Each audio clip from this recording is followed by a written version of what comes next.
When we claim our voice, we create ripples.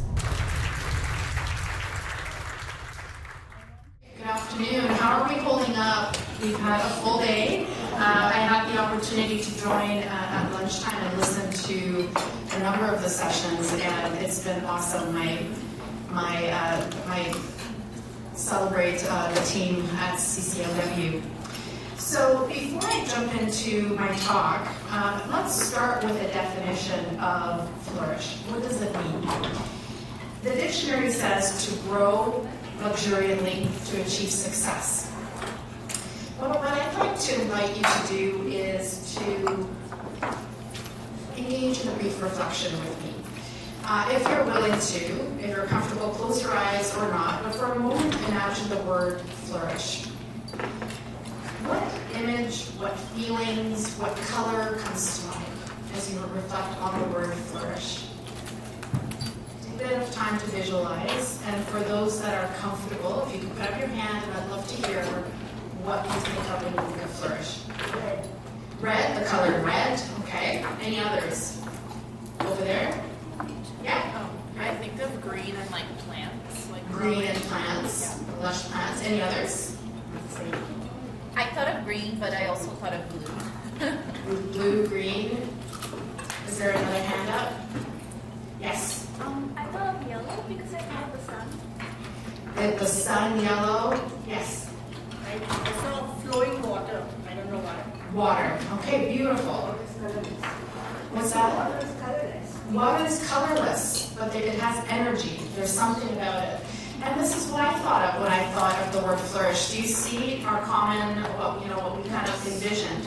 So for me, it conjures up an image of a vibrant garden, lush, blooming, full of life. And to thrive, which is the word that was in the title for my talk, it's much the same. To grow vigorously, even in the face of challenging conditions. A flourishing garden doesn't grow by accident. It thrives through deliberate cultivation, watering, weeding, and nurturing. The same is true for our careers. Thriving and flourishing as women, as Muslim women in the workplace requires intentionality. It requires the creation of the conditions where our seeds of talent and potential can prosper. And I think it's important, as we've heard from the various presentations today, and as I look out at this beautiful and diverse space, that we are not a monolith as women. Muslim professionals navigate multiple layers of identity shaped by faith, race, gender, nationality, and so much more, all of which influence our workplace experiences, as we've heard in a number of the sessions. Some of us wear a hijab, observe dietary restrictions or practices, take time for prayer. Others may not be visibly identifiable as Muslim at all. Many of us are immigrants or children of immigrants, bringing cultural nuances that affect workplace dynamics. And again, we've heard many examples of that throughout today. Even within our faith, we come from very diverse traditions. And so, in my mind, this diversity is our strength and something to be celebrated.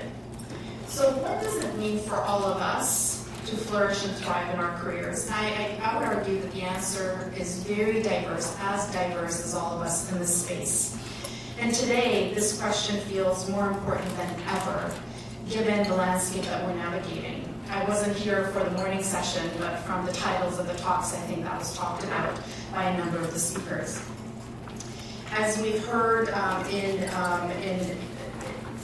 throughout the talks, throughout the sessions, workplace discrimination against Muslim employees remains a lived reality, often showing up in subtle and sometimes in overt ways. Biased hiring practices, microaggressions, we've heard about that today, systemic racism, or exclusions from professional and social spaces. Muslim women, especially those who wear hijab, are still more frequently scrutinized and stereotyped and their competence questioned before they even speak sometimes. And of course, we've also heard about religious accommodations being denied as well in some cases. So I'll ask the question again. What does it mean for us to flourish and thrive in our careers?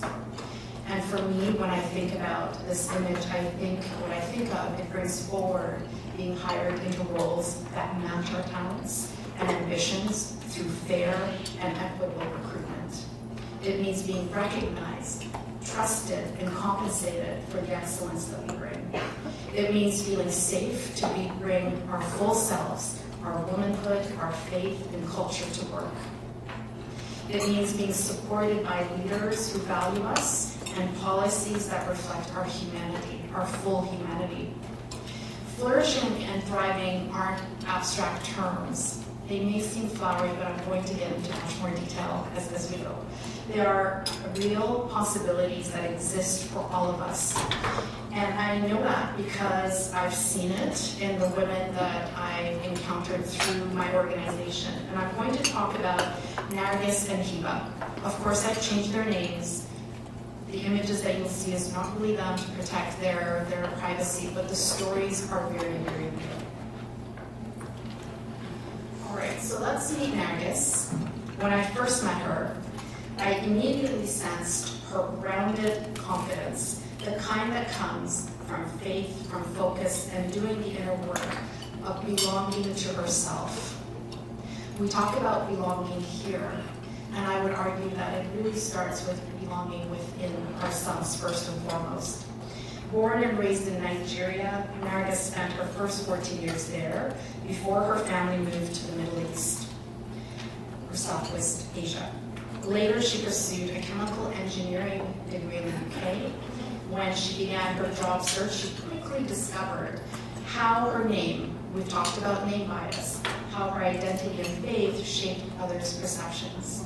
Applications with her full name often went unanswered, and in several interviews, she was asked questions that revealed bias about her background and her hijab. Anti-hijab sentiments can show up heavily in recruitment, as we've heard in CCMW's research and others. One study has revealed that 40.6% Muslim women surveyed were told they would have to remove their hijabs to get a job. And we heard that in the session in this room right before my talk. Nargis felt that tension deeply, yet she persisted. Grounded in her qualifications, grounded in her faith. Eventually, her persistence did pay off. She landed a position in the energy sector, where she began her career, one of the few, if not the only, Nigerian Muslim women in a male-dominated industry still defined by gender and racial imbalance. From her early days as an engineer, Nargis was clear on where she wanted to go.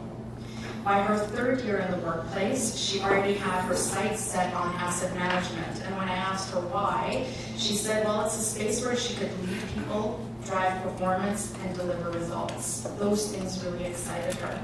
She sought out mentors, asked questions, took certifications, and made deliberate choices to prepare herself for this transition, for this aspiration. And she said, I'm not waiting to be discovered. She was planting the seeds for her own future.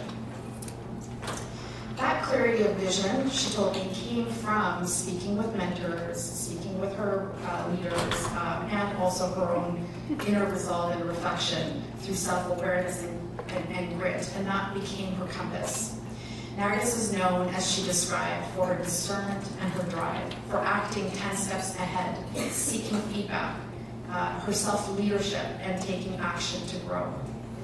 She said, quote, people say I'm fearless, but I feel the fear and do it anyway. When I'm uncomfortable, I know I'm in the right place. I'm growing. After years of leading projects and operations in the UK, Nargis faced a crossroads. She had the option to stay in the UK or come to Canada, where her parents had immigrated or relocated. It was through her network and the power of mentorship that the next opportunity found her. A male mentor she had only met twice in her organization recognized her potential and introduced her to a senior woman leader who became an invaluable mentor as well. When a project in Canada emerged, that relationship opened the door to what would become a defining chapter again. She arrived in Canada in the middle of the pandemic in 2020. She stepped into a new territory, a new culture, a new work environment, a new community altogether. But within 2 years, and she transferred through the same organization, she earned a promotion, including one in asset management, the very goal that she had envisioned for herself. A senior leader who later became her sponsor got to know her as both a professional and as a person. Reviewing her experience, she told me that he said, "You're 2 job grades below where you should be." That's really rare for someone to actually say that. He recognized that she was underemployed, and he encouraged her to apply for promotions and guided her through the decisions and the trade-offs of new opportunities. Nargis's journey has not been without its barriers, though. As a visibly Muslim Black woman engineer, she has often been mistaken for a service worker, in her words, both in the UK and Canada.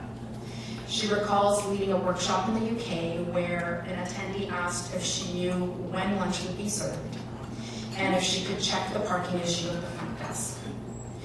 And this is a quote from her: "It took me 2 weeks to get over it," she said. "No one spoke up in the room." I don't know about you, but I've been in that situation myself where no one spoke up in the room, and it's something that lives with me even today. And in various sessions we've talked about, I've heard various individuals talk about allyship and how critical that is, and we'll get into it more deeply in a second. So after these experiences and through them, Nargis realized then that, again in her words, you have to stand up for yourself and define yourself for yourself. I don't know if I fully agree. I don't think we should bear everything on our shoulders when we're navigating systemic barriers, but that was what was available to her then. She made that decision. She also said you have to know which battles to fight and pick your spots. You can't internalize other people's bias. Their perception is not your truth. For Nargis, thriving means holding both strength and faith. Her mindset is rooted in accountability, doing everything within her power, and then finding peace through, again in her words, in Persian we pronounce it tawakkul. Trust in God's plans. And this is a direct quote from her. "When I've done my absolute best," she said, "I pray, I make dua, I find peace in knowing I've done my part, and that's what's meant for me will find me." Her message to us other Muslim women is a powerful one. Again, it's a direct quote. Don't take yourself out of the race before the race takes you out. Too often we shrink ourselves or assume the world isn't ready for us. But the truth is, sometimes we're the ones holding ourselves back. There's more space for us than we imagine. Believe in your value. Believe in your circle of mentors and sponsors. Be clear about what you want and trust deeply that you belong. And I would argue that belonging starts within ourselves. Nargis's story is a portrait of her thriving through systems that weren't necessarily designed for her, and also she felt the fear, but the presence of clarity and courage led the way. She reminds us that flourishing begins with how we see ourselves. And it's not always easy, it's a journey. Transitioning from Nargis's journey to an extraordinary woman, Hiba, whose path reveals what it means to reinvent oneself with strength and determination. This is a story of breaking past what's often called the broken rung. How many of you have heard that term, the broken rung? Maybe by show of hands so I can see in the room. Okay, a few. So the broken rung, would anyone like to define it for us? Maybe if we have a mic, would someone be willing to define what the broken rung is? Is there a mic we can circulate? Yeah, there is a mic. Thank you. Somebody want it? Anybody know? Any courageous person to define the broken rung? For those of you who have heard the term. You've never heard this term, I'll define it for you. Would anyone like to take a chance? No, go ahead, please. Now I'm questioning myself if I correctly remember, but I believe the broken rung is about the limitations you face when you're in leadership positions as Muslim women or racialized women, and the discrimination and the exclusion you face at higher levels of leadership. I think It's actually close, but it's the opposite. Oh, it's completely the opposite. So yes to the barriers we face, but the broken rung is actually, and thank you for sharing, is that when the critical first step into a manager role, where many women's careers stall because they aren't promoted at the same rate as men. So it limits, so what happens is when you hit a barrier at that first level to manager, what happens with each successive step? The gap grows wider and wider and wider. I couldn't find stats on the number of Muslim women that are promoted vis-a-vis 100 men into these first manager roles. But what I did find, and you can learn more about this through McKinsey's Women in the Workplace report, for every 100 men that are promoted, 81 women are promoted, 72 women of color. Of those 80, if you look at, take an intersectional lens, 72 women of color, and for Black women it drops down to the low 50s, to that first level. And so this is why when we look at organizations systemically across industries, we see more men in leadership roles. White women are starting to advance more so, but again, racialized women, we have a ways to go. So that's what my friend Hiba was facing. All right. So when she moved to Canada from Egypt, Hiba wasn't just starting over in a new country. She was reimagining her entire future. With a background in linguistics and teaching, she wanted something different for herself and for her children. She came with 3 young children. She wanted financial stability, autonomy, and a career that would open doors instead of closing them. She saw the possibility in technology, a field where, again, in her words, where skills are transferable and opportunities are limitless. So she started again. She enrolled in a software engineering program while raising 3 young children, balancing coursework and staying deeply engaged on campus. She even found her school's Google Developers Hub to bring other students together to learn and to innovate. And it wasn't an easy journey for her. There were moments of fatigue and frustration, times she thought about giving up. But when she looked at her children, she found her strength. They were her why in her own words. She wanted to see what was possible for her as a Muslim woman, to see their mother leading, for them to see their mother leading, learning, and shaping her future. The biggest test came once she entered the workforce with that first promotion. The point was the point where so many people get stuck. Hiba had the skills, she had the drive certainly, and the advancement didn't come easily. Instead of letting that stop her, and I think she tried 3 times where she was passed over for the promotion. In her words, she turned inward and focused on the things that she could have control over. She strengthened her technical skills, leaned on her problem solving and impeccable communication skills, very good at relationship building, and proactively took on projects that showcased her leadership skills. She too also sought out mentors and sponsors. She ensured that they saw what she had to offer, people who believed in her workplace and helped her navigate the dynamics strategically. They opened doors, positioned her for high visibility projects, so that's because she actually spoke her goals and clarified her goals and her ambitions with them. Their belief in her, combined with her belief in herself, propelled her forward. Today, she's a senior manager in analytics engineering within the financial services industry, leading teams, driving results, and creating pathways for other women to rise. She's deeply involved in her company's Women in Data Analytics Employee Resource Group. In fact, she's leading it, and also mentors in her community to support the next generation. Her leadership philosophy is rooted in her father's teachings, according to her. A senior leader in Egypt who represented, in her words, the country internationally, his advice was, your success is not measured by what you achieve alone, but by how you use your knowledge and your resources to uplift your community. And those words continued to guide her. Even when opportunities were withheld in her career, she chose to give back. Being a visibly Muslim woman in tech has been both a challenge in her words and an opportunity. There were times when she looked when she was looked down on in interviews or subtly excluded from decision-making tables in her organization. Experiences that truly made her question, was that bias? Was that Islamophobia at play? Really unsure. But she refused again, as hard as it was. She really worked on disrupting, internalizing these messages. She even communicated openly and named what wasn't okay with her manager. I think this comment came up in the audience earlier in one of the sessions, to speak and share, which is really important. And she continued to show up. Hiba's story is about self-leadership, about defining herself for herself. And this is her quote that I'd love to share. As Muslim women, we're often told who we should be, by culture, by society, sometimes even by community. But flourishing begins when we decide for ourselves who we are and what we want.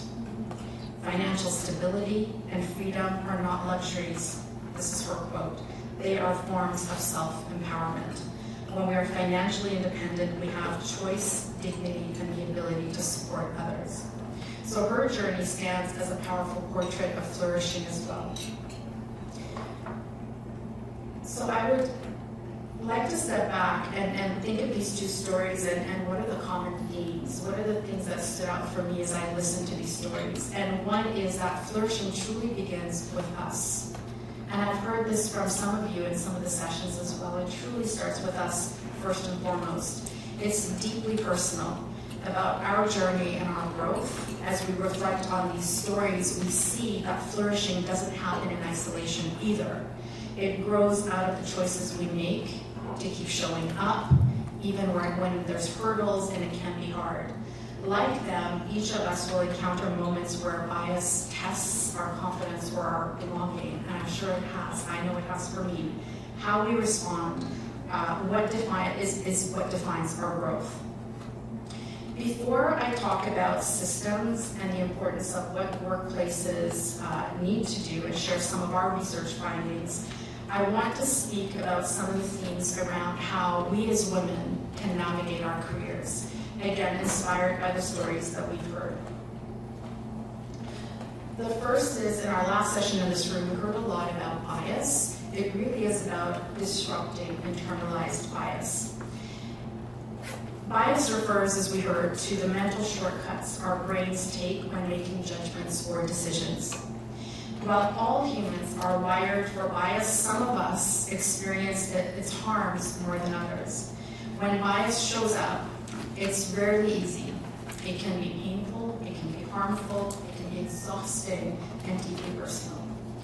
Whether it's name bias in recruitment, affinity bias, assumptions about our competence, stereotypes, these experiences can leave a mark, but how we respond truly matters. When negative judgments repeatedly come our way, they begin to embed themselves in our neural pathways in our brain. Over time, we may start engaging in negative self-talk, suppressing our authenticity, leaning out instead of leaning in, or feeling like imposters. Again, in the CCMW research, there was a lot of talk about bias, imposter syndrome, and so on.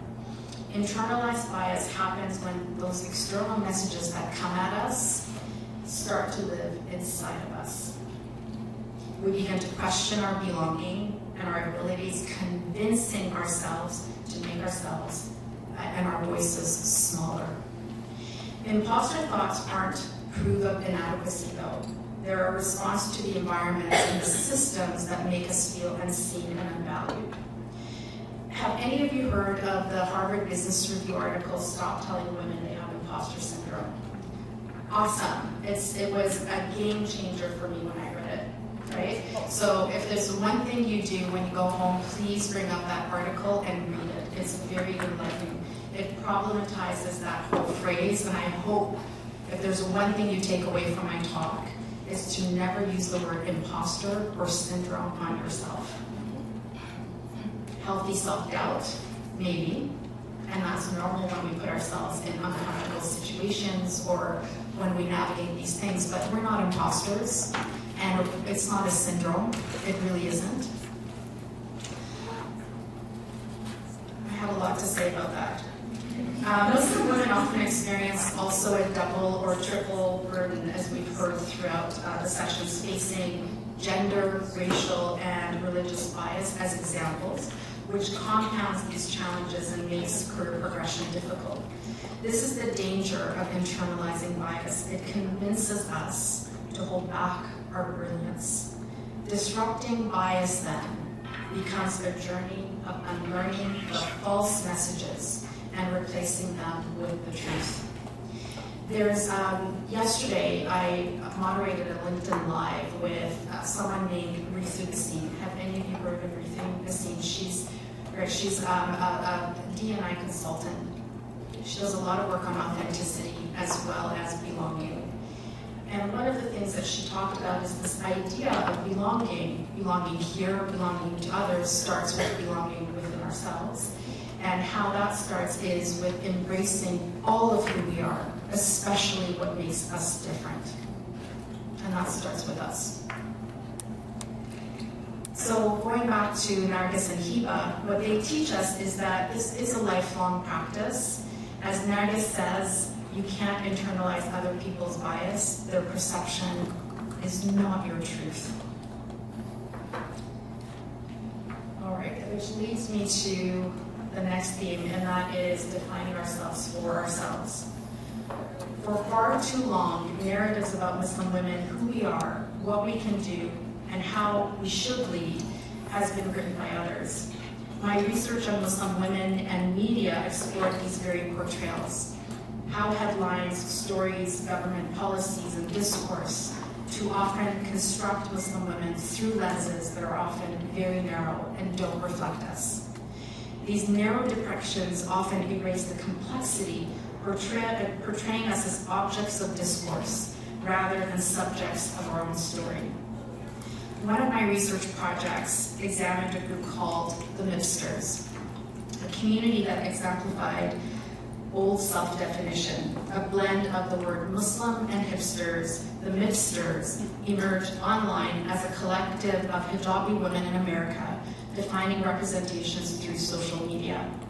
In a viral YouTube video set to Jay-Z's Somewhere in America, they skated, performed motorcycle stunts, fenced, danced, laughed, living joyfully and unapologetically about themselves. And the video sparked debate within and outside of Muslim communities. But what mattered most was this. The Mipsters knew exactly who they were and how they wanted to show up in the world. They refused to apologize for it. Their story reminds us that defining ourselves for ourselves isn't just resistance, it's reclamation. And it's one of the most powerful forms of leadership that we can embody and truly belonging to ourselves. Reclaiming our narratives begins with defining ourselves for ourselves, and it's a conscious choice that rejects stereotypes and external expectations. Like Nargis and Hiba, this act of self-definition becomes a foundation for thriving. They didn't follow the world's very limited views and narrow views that determined their path. They led from their own truth.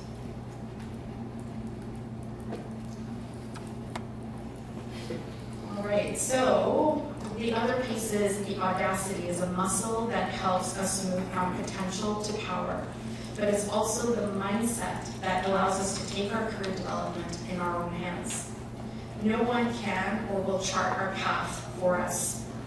In a research that we did, a research study that I'll talk to in a moment, we spoke with Indigenous, Black, and racialized women, and the one thing that they each spoke to is how they're taking their career development in their own hands in spite of the systems that weren't developed for them, that weren't created for them. And that theme came up in your study and the recommendations that you made. Take your own career development in your hand. One of my friends who's a career development consultant talks about the metaphor of a car. When we say you drive your own career development, it doesn't mean that it's only you by yourself. Within a workplace context, the car metaphor is you're in the driver's seat at the wheel, Your manager, your leader, your mentor, your sponsor should be next to you, supporting you. And the car is the system.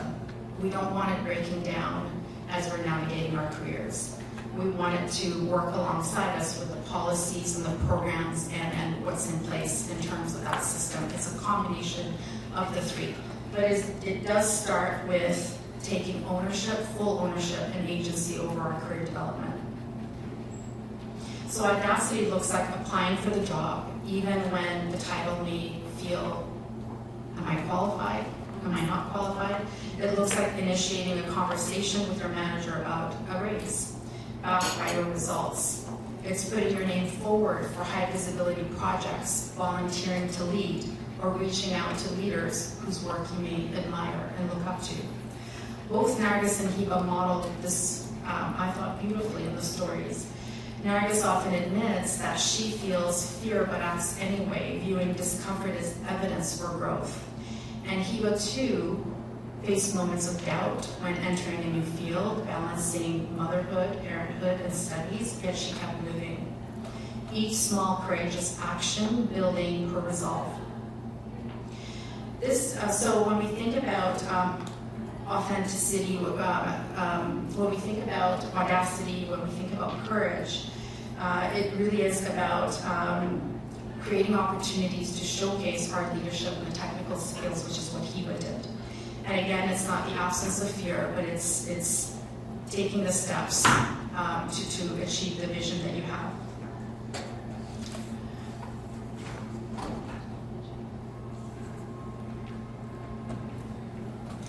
This was another big theme that keeps coming up in our research and in the stories that we've listened to. Flourishing is sustained through community, but it also thrives when we intentionally build the relationships that help us grow. Mentorship and sponsorship aren't just nice to have. They're really truly foundational to our career advancement. Research shows that mentorship and sponsorship are truly critical. The report Closing the Sponsorship Gap, How Purposeful Advocacy Accelerates Women's Careers draws on insights from more than 400 professionals across North America and shows how sponsorship, again distinct from mentorship, remains one of the most effective yet inconsistently applied tools when it comes to career growth. 73% of women who were sponsored said it significantly accelerated their careers. And 86% of women from racialized groups or communities reported a positive impact to sponsorship. Yet, they are 12 percentage points less likely to have sponsors than white women. So if we think about the stats, we talk about the glass ceiling being lower when we take that intersectional lens. And often what happens in workplaces is racialized women have reported through studies done by Catalyst that their mentors tend to be lower in organizations, which means they don't have access to senior leaders, who often are the sponsors. And so then what happens? We face a significant sponsorship gap, which impacts then our ability to move up in meaningful ways or have our names spoken in rooms where decisions are being made. But we also know that the impact is transformative from the stories and the research that's available. So this belief in the power of connection, mentorship, and sponsorship is truly what inspired me to build Accelerator Future. Both Nargis and Hiba are mentors in our program, and their journeys embody what we aim to cultivate, a space where women stand together and we lift as we climb. We stand in solidarity together. And I wanted to create a thriving network that offers mentorship circles, career development workshops, and networking opportunities where we nurture community and possibility as well as belonging. A couple of years ago, we received funding from Future Skills Canada to carry out a qualitative study where we spoke with over 120 women about their career development experiences in Canadian workplaces. And so the report is very thick and there's a lot of detail in there, but these were some of the things that I wanted to highlight. And again, I see so many overlaps with the research that you folks have done at CCMW and other reports that I've read. So the first is when we asked women about their experiences, we asked what's working and what's not working when it comes to career development in your workplace. Some of the themes, inequitable career development and unclear pathways. So for many women, very unclear what the pathway even looks like. What are the options that are available to me? I'm not quite sure. I don't receive feedback that's tailored and critical enough for me to know how to even get there. I don't know what I need to do to develop and grow to get there. I'm not quite sure how succession planning works. I don't know how decisions are made about high potential candidates, how nominations are made about leadership development programs. So very, very unclear. Mentorship, sponsorship, and access to influential or informal networks are lacking, and again, that's a theme that I saw in the CCMW study.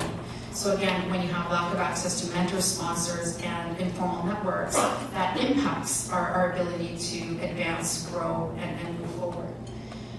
On the other hand, we also asked what's working, what are the promising practices, and it became very clear that when organizations, the people managers that lead us, when they are in tune with our needs, when they take the time to ask, what are your goals, have those informal career conversations with us, when they don't wait 12 months to have performance meetings, when they build those relationships and actually get to know us, that has transformative impact, particularly when they then become mentors and sponsors and allies and take steps to help us navigate our careers. So the one big piece that came out is the pivotal role of people leaders in our career development. It was significant. It can either make or break our experience within workplaces. One-size-fits-all career development was another one that came up. So when you have leadership development programs that are for everyone, again, Indigenous women, Black women, racialized women talked about how that's so limited. It doesn't address our unique needs, and there's a real gap around this piece in particular. Systemic racism, microaggressions, and tokenism, we've already talked about that, and how that really does affect us. So, and then lack of leadership accountability and meaningful systemic change. That was also a big one, where a number of our respondents felt that some of these programs, DEI programs, are performative, and they don't have teeth and accountability that actually result in the types of changes that we need to see. Just a few stats. This was interesting. So we asked our respondents if their organizations have formal women's resource groups or networks. And our respondents came from a wide range of industries and a wide range of sectors. This was a qualitative study, but we did do a pre-survey where we asked this question. 45% of our respondents said no. 29% yes, which is good. Does your organization offer career development programs for women? 36% said no. And the data was even a bit more sketchy when we asked about, well, of those of you that do have employee resource groups or programs for women, are any tailored for Indigenous women, Black women, and racialized women? And there were some, but not meaningful enough.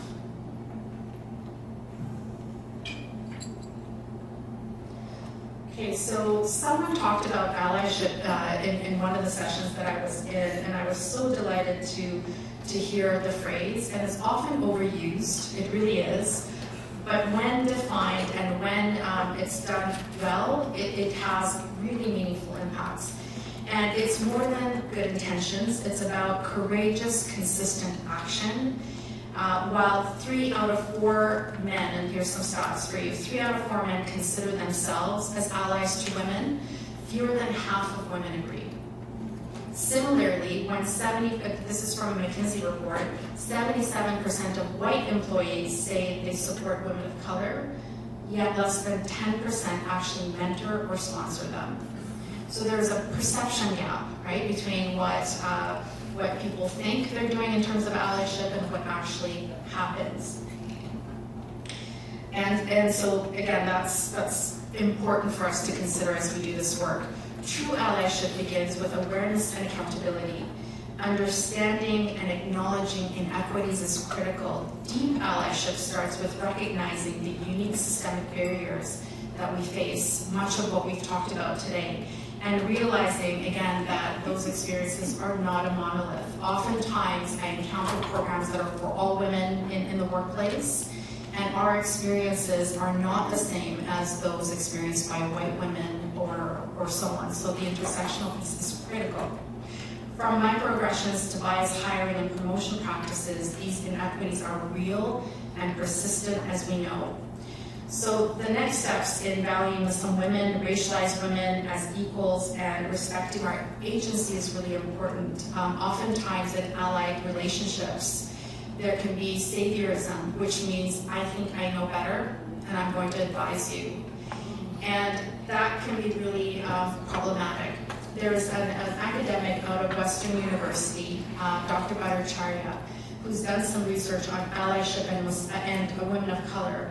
And what she talks about in terms of meaningful allyship is we have to see each other as equals, allies, and those that are recipients of allyship. That reciprocity and seeing ourselves as equal means that I listen to you, I see you as having agency in your career, in your aspirations, and I'm willing to walk beside you and take direction in terms of what you think matters. I'm here with you.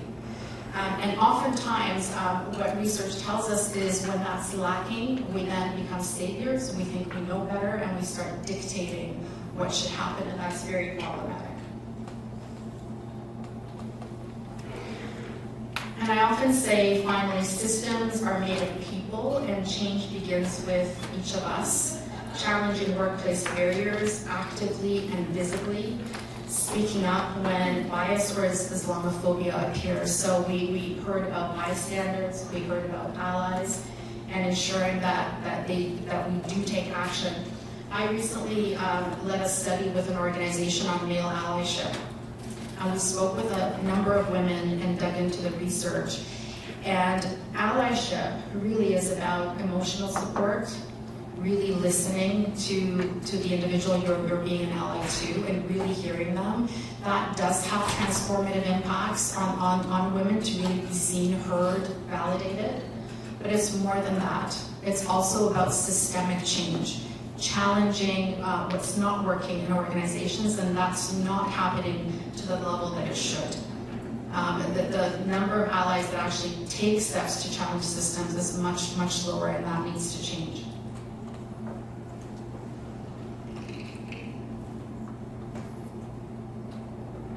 So, with that, this is me in Iran when I was, I think, 6 or 7 years old, about a year or two before the revolution. I want to take you back to a moment that changed everything for me. I came to Canada from Iran when I was 9. A little girl, or at the time when the revolution happened, it seemingly felt like my whole life turned upside down. When we came to Canada with my mom, I was eager to belong, curious about this new country that was my new home. And 2 years later in grade 7, I learned what it meant to be seen as different. A classmate named Justine walked up to me on a school trip and said, "You know, Golnaz, you know why we all hate you, right?" And I said, no, I have no idea why. Because you have a big nose and you're Muslim. And it was like the air left the room. I remember standing there frozen, confused, a little ashamed, and not really knowing what that really meant. It was the first time I realized that there was something different about me. And that day marked the beginning of a long chapter of shrinking, of silencing, of hiding parts of myself. And it was really the opposite of flourishing. It was the opposite of seeing belonging in myself. And for years, I tried to blend in, to conform, to make myself small, to erase the very things that make me who I am, and the very things that I'm deeply proud of today. Years later, my research on Muslim women and representations about them became a turning point. Do you folks remember 15 years ago, the other Bill 94 being proposed in Quebec? So I was in the car driving to Montreal for an academic conference with my husband, and they were talking about this bill, and that made me curious. Why is this happening in Canada? Why Quebec? And I had my doctoral research, but I set on a totally different path on the side, looking at why Quebec, what was this bill, and how did history inform what was happening? So Canada's settler colonial roots, but also our experiences in Southwest Asia and other parts of the country that carry with us here the impact of colonization on Muslim women historically. That Bill 94 didn't pass, but a new Bill 94 has, and others since. And it's very problematic. While doing this research, I did a lot of self-work on myself, and it was life-changing. As I delved into media reports, I learned about Muslim women choosing to wear hijab as an act of resistance. I read about Muslim women speaking out about why this wasn't okay. And I started to realize how much, I talked about internalized bias, how much I had internalized my own early experiences. And I started to heal and shed those things and really embrace myself fully. And I'll tell you, the work that we do on ourselves personally impacts the work that we do professionally. We are not separate, those things go hand in hand. So as I embraced myself and my voice, I started to see shifts in my life in such meaningful ways.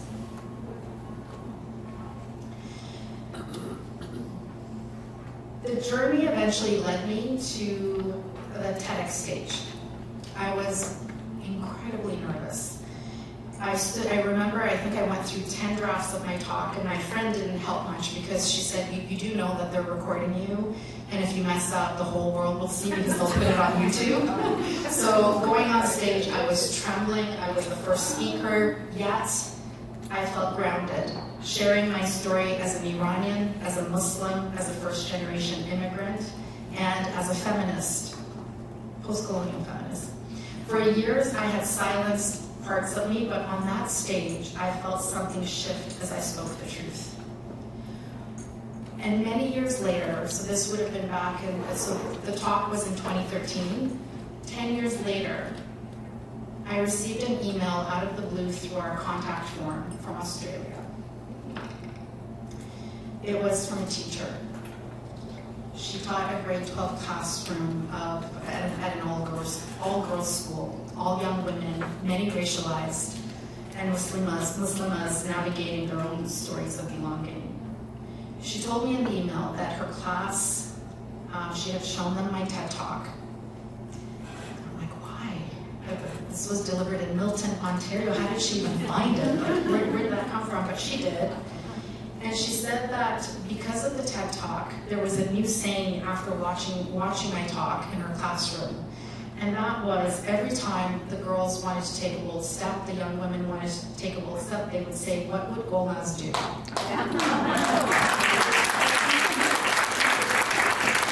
And when I read those words, I was so touched. And I mean, to be honest, I did have a bit of imposter going on, like, really? What? And it was very deeply emotional. It was a deeply emotional experience because I realized something deeply profound. When we claim who we are, when we claim our voice, we create ripples. We remind others of their own power to speak, to lead, and to flourish. That's the essence of thriving in our careers, not just for ourselves, but for one another. Today, as we reimagine our careers and workplaces, I want to remind us all, you don't have to wait for permission. We are enough. We are ready. And when we feel alone, all we have to do is look around. There's a room full, just like this one, of women, of allies, ready to rise beside us, and that's why our relationships are so important. We flourish most powerfully when we flourish together. I haven't accomplished anything solely on my own. I've lived on the shoulders of my mom, of my grandmother, who reflected a lot to me about what it means to be strong women. But also I've had many, many people in my life, friends, family members, mentors, that have played a significant role. We never do it alone. But we do need to belong to ourselves. We do need to embrace that. So as one of my favorite poets, Rumi, once wrote, "You were born with wings. Why prefer to crawl through life?" Let's give it a clap. We were not meant to play small. Even in imperfect soil, we find ways to blossom. But flourishing shouldn't have to mean surviving hard conditions. And that's why dealing with systemic change is so important. Together with leaders, decision makers, mentors, all of us, allies, we can change the soil itself. So as I close, I invite you to look around the room. Can you just take a moment to look around the room? Humor me, look around. I want you to feel the energy of this community, the courage, the brilliance, the incredible work that's being done, the hope, because this is not a solo act, it's collective. It's about all of us showing up for one another again and again. And so I'd like us to end with an act of celebration. I know you've been through a lot today. It's time to go and for the reception, but before we do, let's give a round of applause to the CCMW team, to yourself.